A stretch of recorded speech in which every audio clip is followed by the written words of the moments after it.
latest psychic exercise I would like to share with you guys. It's the practice of getting objects and feeling into them, which is known as psychometry or clairtendency. Clairtendency is when we get a clear feeling by touching, by the sense of touch about things and objects and people sometimes. But in this case, we're focusing on objects. So again, we don't necessarily need anyone's help. We could just get elements from our own house that ideally belong to someone else, not just us.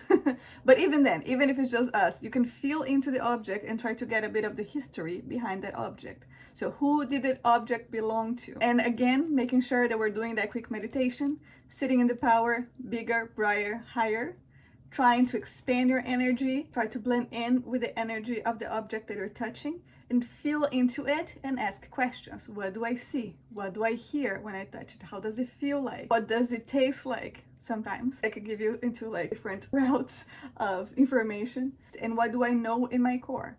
And you can ask questions about that object. So who did that object belong to? Where did it went to? Where did it come from? Where was this manufactured? You can ask questions like that. You can try to get information about the significance, the meaning behind that particular object. How many owners did that object had? What was the object used for? What were the countries that this object passed by? If you're able to get objects from vintage stores, that is a really great exercise to try. I mean, sometimes you won't really know exactly who they belong to. If you want to get feedback about the evidence that you're picking up on, just get objects that from people that you know, like past loved ones, meaningful objects that have been passed down by generations, and then try to feel into it and check in with your family members about that particular object or the person that owned that object. That could be a great way to practice your psychic abilities. Another thing that you could do with just the feeling into objects and feeling into their energy is if you lose anything in your house, in your life, you feel into the object to try to find it back. So you use your psychic abilities and your intuition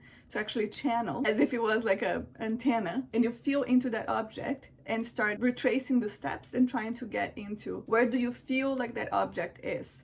Again, it could be anything that you lose anywhere. If you went to someone's house, if you're walking down the street, try to feel into it. And you can even play a game with friends to see who has the strongest psychic abilities, to see who has a clear understanding of their intuition and the energies. Another thing that you could do is if you go to grocery stores and you're trying to look for a particular produce, especially grocery stores that you've never been to before, like I want to find apples, this particular apple and this particular color. Feel into the grocery store without reading the signs, otherwise it defeats the purpose of the practice. But feel into this particular element that you're looking in your mind and you're looking for, and try to get in the right aisle or the right area. I've done that a few times and it works, and it's really fun when you get it right. You can also use that idea to find parking space. You feel into the space and check in. Can we feel that parking spot or not? And you will very clearly get a feeling of resonance or dissonance. It either is a yes or a hard no, you know? Another really great exercise that you could do using the same idea is actually finding a friend in a crowded space. So if you go to a concert or if you're meeting in a particular crowded spot, instead of messaging them, asking where they are, or trying to find them in the Find My Phone type thing, you can just feel into their energy and try to pick up where are they without them letting you know. You could do those exercises and it's actually really fun. And it's gonna allow you to better understand what resonates and what dissonates from your energy. So if it's a yes or a no, if we're going closer to the goal or if we're going away from the goal. And you could do that again by getting more information or just feeling into the energy by a strong yes or no. So try it out. I hope you have fun.